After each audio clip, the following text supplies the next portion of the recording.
ለ10 ዓመት ያህል የዲስክ መንሸራተት እና የእግር መሸምቀቅ ህመም ያመኝ ነበር። ምሳ እንደበላሁኝ ፊት ለፊት ላይ የሚገኘው ሶፋ ላይ መተኛት፣ ማታ ማታ የእንቅልፍ መዘበራረቅ ነበረብኝ። ዶክተር ቤሪ ዶቢሶ እጅግ በጣም አመሰግናለሁኝ። አብረውን አመጋገብ ሙሉ በሙሉ ተቀይሯል። እኛ ቤት እንጀራ አይበላም፣ እኛ ቤት ወጥ የለም። ስሜ ኤልያስ ወልደስላሴ ይባላለሁ። እድሜ 56፣ ክብደት የቀድሞ ክብደቴ 80፣ አሁን 72፣ የወገብ ልኬት የቀድሞ 104፣ አሁን 93። ለ10 ዓመት ያህል የዲስክ መንሸራተት እና የእግር መሸምቀቅ ህመም ያመኝ ነበር። ነገር ግን የዶክተር ዶቢሶን የኢቢኤስ ኢንተርቪ አይቼ እንዲህ እንደዋዛ አልፌው ነበር። ከቆይተ በኋላ ዩቲዩብ ላይ ያው እሱ ትምህርት ሲሰጥ አይቼ እጅግ በመደነቅ ያንን ፕሮግራም አየሁኝ። ከዛን በኋላ እኔም ትኩረት አድርጌ መከታተል ጀመርኩኝ። ወዲያው ነው እርምጃ ወሰድኩት። አሁን 3 ወር ከ15 ቀኔ ነው። ከእንጀራ ከዱቄታ ዱቄት ነገሮችን እነ ገንፎ እነ ፓስታ የመሳሰሉትን ነገሮች ካቆምኩኝ 3 ወር ከ15 ቀን ሆኖኛል። አሁን ትኩረቴ ሙሉ በሙሉ ፕሮቲን ላይ በማድረግ የቀድሞ ጤንነቴ የተመለሰ ነው እንግዲህ ብዬ የማስበው። በተረፈ ስቴፕ ካውንተር እርምጃ ከ20 ሺህ እስከ 22 ሺህ እሄድ ነበር። ነገር ግን ከዚህ በፊት አንድ ቀን ኦንላይን ገብቼ ስለነበር ዶክተር ቤሪ ዶቢሶን በማናገሬ ይበዛል በስቷል ስላለኝ አሁን ከ7 ሺህ እስከ 10 ሺህ እየሄድኩኝ ነው። ነገር ግን ከዚህ በፊት 200 ሜትር መሄድ በጣም ዳገት ነበር። እግሬን በጣም ያመኛል፣ ይደክመኛል። አሁን ግን ድካም የሚባል ነገር የለም። ከዚህ በፊት ቀን ቀን ምሳ እንደበላሁኝ ፊት ለፊት ላይ የሚገኘው ሶፋ ላይ መተኛት፣ ናፕ የሚባል ነገር አለ። ረዥም ሰዓት እንቅልፍ ተኛ ነበረ። ነገር ግን አሁን ቀን እንቅልፍ የሚባል ነገር የለም። ንቃት፣ በጣም ከፍተኛ ንቃት ላይ ነው ያለሁት። ሌላው ማታ ማታ የእንቅልፍ መዘበራረቅ ነበረብኝ። ተኛለሁኝ 3 ሰዓት ተካኝ የምተኛው 1 ሰዓት ወይ 2 ሰዓት ከተኛሁ በኋላ እነቃለሁ፣ እተኛለሁ፣ ተመልሼ ደግሞ እነቃለሁ። እንዲህ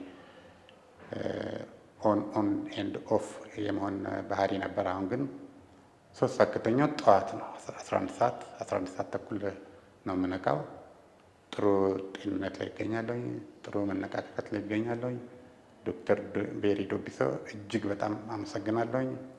አንተ ጋር መከታተል በመጀመሬ ብዙ ለውጥ በሰውነቴ ላይ አይቻለሁኝ። ቤተሰቤም እኔን በመከተል ባለቤቴም ልጆችም አብረውን አመጋገብ ሙሉ በሙሉ ተቀይሯል። እኛ ቤት እንጀራ አይበላም፣ እኛ ቤት ወጥ የለም።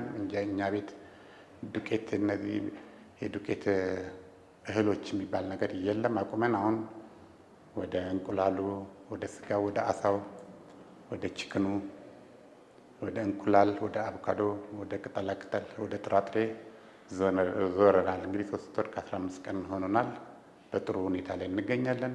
ሙሉ ቤተሰቤ ደስተኛ ነው። ጤንነታችን በጣም ተጠብቆ ነው ያለው። እግዚአብሔር የተመሰገነ ይሁን። ቀደም ሲል ያው እንዳልኩት የዲስክ መንሸራተትና የእግር ህመም ነበረብኝ። ምናልባት አንድ ሺህ እርምጃ ከተራመድኩኝ በኋላ በጣም ከፍተኛ ድካም ይሰማኛል። እግሬን ይሸመቅቀኛል። በከፍተኛ ሁኔታ ነው እግሬን የሚያመኝ። ወገቤን ያመኛል። ማረፍ አለብኝ። እንዲህ ነገሮች ነበረብኝ። አሁን ግን እዚህ ዶክተር ቤሪ ጋር ከመጣሁ በኋላ ግን እርምጃዎችም ተስተካክለው ከ10 ሺህ እስከ 20 ሺህ እርምጃ እራመዳለሁኝ። እንደውም ቀንስ ብሎኝ ነው እንጂ 20 ሺህ እና 22 ሺህ ነበር የምሄደው በቀን። ኤክሰርሳይዝ በጣም አደርጋለሁኝ። ኤክሰርሳይዝ ለነገሩ ድሮም አደርግ ነበር። ለ10 ዓመት ድሮም አደርጋለሁ ኤክሰርሳይዝ። ግን ኤክሰርሳይዝ ብቻውን ሊቀይረኝ አልቻለም። ኤክሰርሳይሱ ሰውነቴን አፋፋው እንጂ ሰውነቴ ሊቀንስ አልቻለም። ሰውነቴ የቀነሰው ምግብ በመቀየሬ ነው፣ የላይፍ ስታይል በመቀየሬ ነው እንጂ በኤክሰርሳይዝ ቢቻልም አሁን በጣም ወክ አደርጋለሁ፣ በጣም ኤክሰርሳይዝ አደርጋለሁ። በሳምንት 3 ቀን ወክ አደርጋለሁ፣ በሳምንት 3 ቀን ኤክሰርሳይዝ አደርጋለሁኝ እና ያለው ጤንነቴ ጥሩ ነው ያለበት ሁኔታ። አብዛኛውን ቁርስ ላይ የምጠቀመው የተቀቀለ እንቁላል ፕሮቲን ነው የምጠቀመው። ፕሮቲን፣ የተቀቀለ እንቁላል፣ አቮካዶ፣ 1 አቮካዶ፣ 4 እንቁላል፣ ዮገርት፣ እርጎ፣ አይብ። ምሳሌ ደግሞ አይብ በስጋ ካልሆነ ደግሞ ጾም ቀን ከሆነ እንግዲህ እኔ ያው ጾመኛ በሆንም አሳ በላለሁኝ። አሳ እጠቀማለሁ። ጥራጥሬዎች እጠቀማለሁኝ። ጥራጥሬ ማለት ለምሳሌ ድፍን ምስር፣ ባቄላ እና ቦሎቄ በከፍተኛ ሁኔታ እጠቀማለሁ። ድሮ ከዚህ ፊት እኔ ቦሎቄ በህይወቴ ቀምሼ አላውቅም። አሁን ከቀመስኩት በኋላ ግን ዋና ምግብ ይሆናል። በጣም ተመችቶኛል። ሰላጣ፣ ጎመን፣ ጥቅል ጎመን፣ እነዚህን የመሳሰሉትን ነገሮች እጠቀማለሁኝ። ከዚህ በፊት የነበረኝ ህይወቴ በጣም የተጨናነቀ ነው። በጣም ስትረስፉል ነኝ። አሁን ስትረስ የሚባል ነገር ተወግዷል። ምንም አይነት ስትረስ የለብኝም። በጣም ሰላም ይሰማኛል። በጣም ሰውነቴ ቀለኛል፣ ይታወቀኛል። ጓደኞቼም ይነግሩኛል፣ ዘመድ አዝማድም ይነግረኛል። በጣም አምሮብሃል፣ በጣም ቆንጆ ሆነሃል እንጂ ከሳ እንዲሆን ከሚል ሳይሆን አማረብህ። ምክንያቱም ሆድ ነበረኝ፣ ቦርጭ ነበረኝ ከዚህ በፊት። እነዛ ነገሮች አሁን ተወግደው ሽንቅጥ ብዬ ቁመቴም ቀና ብሏል። አሁን ትከሻዬም ጎበጥ ያልኩ ነበርኩ። አሁን ቀና ብዬ ቀጥ ብዬ ነው የምራመደው። ከዚህ በፊት እንግዲህ በባህሬ በጣም ቁጡ ነበርኩኝ። በጣም ትንሹ ነገር ለእኔ ትልቅ ቦታ ሰጥቼው የመቆጣት፣ የመናደድ፣ ከራስ ጋር የመጋጨት ነገሮች በብዛት ነበሩብኝና ቤተሰቦቼንም ሰላም ነሳለኝ በቃ። ምክንያቱም ስራ ቦታ ላይም በትንሽ ነገር ያው ነጋዴ ነኝ። በትንሽ ነገር የሆነች ነገር ተብላሸት ከተባለ ያንን በትዕግስት ማለፍ የለም። በጣም ቆጣለሁ፣ በጣም እናገራለሁኝ። ያን ባህሪ ይዤ መጥቼ ቤት ውስጥ ልጆቼንም ባለቤቴንም ሰላም ነሳለሁኝ። አሁን ግን በጣም ታጋሽ፣ ትዕግስተኛ ሆኛለሁኝ። ከቤተሰቤ ጋር በጣም እጫወታለሁ። በጣም እንዝናናለን፣ እንጫወታለን፣ እንሳሳቃለን። ከዚህ በፊት ያልነበረ ባህሪ ነው። አሁን ልጆችም እየተናገሩ ነው፣ አባ በጣም ለውጥ አመጣህ፣ ምንድን ነው ይሄ ነገር እያሉ እኔ እንትን ይሉኛል። ያው ውስጤ የነበረ ነገር በጣም የሚሰማኝ የነበሩ ነገሮች አሁን እንደዚህ አይነት ችግሮች የሉብኝም። አሁን ቀሎኝ ነው ያለሁት፣ ደስተኛ ነኝ። መበሰጫጨት ነገር ያ ከዚህ ፊት የሚታይ የነበረው ባህሪ የለም። አሁን እንግዲህ በዚህ 3 ወር ከ15 ቀን ውስጥ የባህሪ ለውጤ በጣም ተለውጧል። እንቅልፍ በጣም ተኛለሁ፣ ደስ ብሎኝ ነው እንግዲህ ያለሁት። መድኃኒት ምንም አይነት መድኃኒት አልጠቀምም። ነገር ግን ከዚህ በፊት የነበረኝ የአመጋገብ ስርዓት አሁን ሙሉ በሙሉ በመቀየሩ ባህሪም ተቀይሯል። ሰውነቴ ይቀለኛል። ልብሶቼ እንዳለ ጠቅላላ አሁን አስጠብቤ ነው የምጠቀማቸው። ምክንያቱም ጠቅላላ ከዚህ በፊት የነበሩኝ የምለብሳቸው ሱሪዎችም ቀበቶ አስሬ ይወልቃሉ። ስለዚህ ይሸበሸባል ምናምን ነገር። ከዛ የተነሳ አስጠብቤ ነው የምጠቀመው። ሰውነቴ በጣም ቀንሷል እና ያም ደግሞ ለራሴም ይታወቀኛል። ቀለል ብሎኝ ነው ያለሁት። የቀን እንቅልፍ የሚባል ነገር የለም። አስተማማኝ ንቃት ይታይብኛል። ስራዬም ላይ ጥሩ ነኝ። ስራ ማሳደር የሚባል ነገር የለም እኔ ጋ። ስራዬን በጥሩ ሁኔታ እያስኬድኩ ይገኛለሁ ማለት ነው። የሐዋሳ ከተማ ነዋሪ እንደመሆኔ መጠን የሐዋሳ ከተማ ላይ ያለ የአሳ ምርት ከፍተኛ መሆኑ ይታወቃል። ነገር ግን የከተማችን ነዋሪ አብዛኛውን አሳ ሲጠቀም አላይም። ነገር ግን እኔ በአሳ ተጠቅሜያለሁ። ከቤቴ አሳ አይጠፋም። አብዛኛው የሐዋሳ ከተማ ሕዝብ አሳን ከስጋ በላይ ቢጠቀም የተሻለ ጥቅም እንዳለው እኔ ማረጋገጫና ማስረጃ መሆን ይችላለሁ። ከዛ በተረፈ ከስጋ ከሚገኘው ፕሮቲን በተሻለ ከአሳ የሚገኘው ፕሮቲን ሞር የተሻለ ነው። ነገር ግን በዋጋም አንጻር ብናየው 1 ኪሎ ስጋ ስንት ብር እንደሚገዛ ሁላችንም እናውቃለን።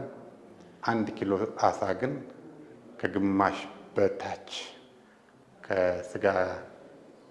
ለስጋ ከምናወጣው ከግማሽ በታች ዋጋው ይቀንሳል። ነገር ግን ጥቅሙ ከፍተኛ ነው። ስለዚህ የሐዋሳ ከተማችን ነዋሪ እስኪ ለ1 ሳምንት ያህል እንጀራን ረቡን አቁሞ አሳን በማንኪያ አሳን እንዲሁ እስኪ እንደተፈጠረች ከፈለገ በጥሬው ከፈለገ ጠብሶ በሚፈልገው መልኩ ቢበላ የተሻለ ጥቅም ያገኛል፣ የተሻለ ጤና ያገኛል። ከአሳ የሚገኘው ጥቅም ከምንም በላይ ከማንኛውም ምግብ በላይ የተሻለ ነውና የከተማችን ነዋሪ እዚህ ነገር ላይ ጠንክሮ እስኪ ለ1 ሳምንት ይህን ነገር ቢሞክር የተሻለ ውጤት እንደሚያገኝ እኔ ማስረጃ መሆን ይችላለሁ። አሳ በተለያየ መልኩ ነው እንግዲህ የሚሰራው። ለምሳሌ አሳ ዱለት የከተማችን ነዋሪ ያውቃል። አሳ ለብለብ አለ፣ አሳ ኮተሌት አለ። አሳ ብዙ አይነት ነው እንግዲህ የሚሰራው። ነገር ግን አሳን ወጥ አድርጎ መጠቀም ትክክል አይመስለኝም። ስለዚህ አሳን ስንጠብሰው ለብለብም ይሁን ኮተሌትም ይሁን ዱለትም ይሁን ሁሉንም ቢበዛ 1 ሾርባ ማንኪያ፣ ነገር ግን ከ1 ሾርባ ማንኪያ ባነሰ ዘይት ብንጠቀመው የተሻለ ጣዕም ይኖረዋል። አሳ ላይ ዘይት ማብዛት ያው ወጥ እንደመብላት ነው የሚያየው። ስለዚህ በትንሽዬ ዘይት የምንፈልገውን የአሳ መጠን የምንፈልገውን የዘይት መጠን በዝቅተኛ ሁኔታ አድርገን ብንጠቀም የተሻለ ውጤት ይኖራል ብዬ አስባለሁ። አሳ በመሰረቱ በራሱ ከፍተኛ የሆነ ዘይት አለው፣ የተፈጥሮ የራሱ ዘይት አለው። ነገር ግን እሱ ላይ ዘይትን መጠቀም ማለት የአሳውን የፕሮቲን መጠን ኃይሉን ማሳጣት ነው። እንደገና አሳን በብረት ምጣድ አድርጎ ዘይት ላይ አድርጎ መጥበስ አሳው ላይ ዘይቱ በከፍተኛ ሁኔታ አሳው ስለሚመጣው የምንበላው አሳውን አይደለም ዘይቱን ነው። ያ ማለት ደግሞ ለከፍተኛ ፋት እንጋለጣለን ማለት ነው። ነገር ግን በጣም በትንሽ ዘይት አሳን ብንጠብሰው ሙሉ የምንፈልገውን ፕሮቲን እናገኛለን። ከአንድ አሳ የሚገኘው ፕሮቲን ይመስለኛል ወደ 11% ይመስለኛል። ስለዚህ ያንን አሳ በትንሽ ዘይት ብንጠብሰው የተሻለ ይሆናል። ነገር ግን ዘይቱ በዛ ማለት አሳው አሳ አይሆንም፣ ወደ ፋትነት ተቀየረ ማለት ነው። እኛ ደግሞ የሚያስፈልግን ፋት ሳይሆን ፕሮቲን ነው። ፕሮቲን እየተጠቀምን አሳን በከፍተኛ እየተጠቀምን ስፖርታችን ብንሰራ መስላችን ይዳብራል። እንቅስቃሴ ብናደርግ ወክ ብናደርግ ጥሩ ይሆናል። ስለዚህ የከተማችን ነዋሪ አሳን በትንሽ ዘይት ቢበላ ቢጠቀም የተሻለ ይሆናል ብዬ አስባለሁ። ማመስገን የምፈልገው በመጀመሪያ ደረጃ እግዚአብሔርን አመሰግናለሁ። በመቀጠል ዶክተር ቤሪ ዶቢሶን እጅግ በጣም አመሰግናለሁ። እሱን በማግኘቴ እሱን በማወቄ ጤንነቴ ተስተካክሎ እድሜ ተቀንሶ ህይወቴ ተስተካክሎ ልኖር በቅቻለሁ። በመቀጠል ባለቤቴም ልጆችም ከጎኔ ናቸው፣ ድጋፌ ናቸው፣ ይደግፉኛል፣ ያበረታቱኛል። ስለዚህ እነዚህን ሰዎች በጣም አመሰግናለሁ። ዶክተር ቤሪ እጅግ በጣም ለእኛ ሲል የመጣ ሰው ነው ብዬ ነው የማስበው። እግዚአብሔር ስጠው፣ እግዚአብሔር ይባርከው፣ ልጆቹን፣ ባለቤቱን፣ ሁሉንም መላውን አብሮት የሚሰሩ ሰራተኞችን በአጠቃላይ እግዚአብሔር ይጠብቅለት። በመጀመሪያ ደረጃ ዶክተርን ያየሁት ኢቢኤስ ላይ ነው። ኢቢኤስ ላይ አይቼው እጅግ በጣም ተደምሜ ተመስጬ በጣም ደስ ብሎኝ ስልኬ ላይ ዳውንሎድ አድርጌዋለሁኝ። ከዛም በኋላ ግን ድጋሚ ላገኘ ስላልቻልኩኝ እኔም ያው የዛን ቀን ኢቢኤስ ላይ ያወራውን ብቻ በመስማት ተደስቼ ትቼው ነበር። ከዛም ከ3 ነው ከ4 ወር በኋላ በዩቲዩብ ሲያወራ ሰማሁት። ያን ጊዜ የተሰማኝ ደስታ፣ ያን ጊዜ ውስጤ ላይ ሰውነቴን ሲነዝረኝ ይታወቀኛል እና እጅግ በጣም ተደሰትኩ። ፕሮግራም የዩቲዩብ ፕሮግራም እንዳለውም አላውቅም ነበር እና በጣም ደስ አለኝ። ከዛም በኋላ ያችን ላይክ አደረግኩኝ፣ ገባሁኝ። ከዛን ወዲህ ያለማቋረጥ ያው እንግዲህ ለ3 ወር ተኩል በላይ አብሬው ነኝ ያለሁት። አንድ ቀን ማመልጠኛ አቅም ሙሉ ፕሮግራሙን አይቻለሁ ማለት እችላለሁ። ከዚህ በፊት ፖለቲካ በጣም እከታተል ነበር። ፖለቲካ ሙሉ በሙሉ እርግፍ አድርጌ ማዳመጡን ትቼ አሁን ጤንነት ነው ከምንም በላይ ብዬ የዶክተር ቤሪ ዶቢሶን ፕሮግራም እከታተላለሁ። እጅግ በጣም ነው የምወደው፣ እጅግ በጣም ነው የማደንቀው። ዶክተር ቤሪ ዶቢሶ ጋር መጥተው ምንም የሚያጡት ነገር የለም።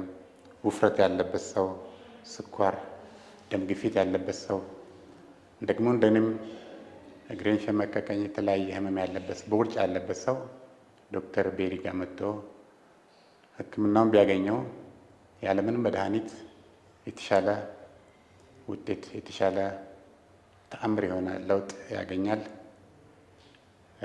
እኔም አሁን ስመጣ ወደዚህ ስመጣ እህቴ የምታውቀው ነገር የለም። እሷን ይዤ መጥቼ እሷንም ግቢና ሞክሪ ብያት እሷም እኔም በማመን ገብታ ያው ከኔ ጋር አብራ ሕክምናውን አግኝታ ምክሩን አግኝታ በጣም ተደስተን ነው ያለ ነው። እጅግ በጣም እናመሰግናለን። ዶክተር ቤሪ እንደ ጓደኛ ነው የሚቀርብህ፣ እንደ ጓደኛ ነው የሚያማክርህ። አይሰለችም። እጅግ በጣም ጎበዝ ድንቅ ሰው ነው። ለኢትዮጵያ ለሀገራችን የመጣ ሰው ነው ብዬ ነው የማስበው። እግዚአብሔር ይባርከው፣ እግዚአብሔር ይስጠው። ድንግል ማርያም እሱን ትጠብቀው።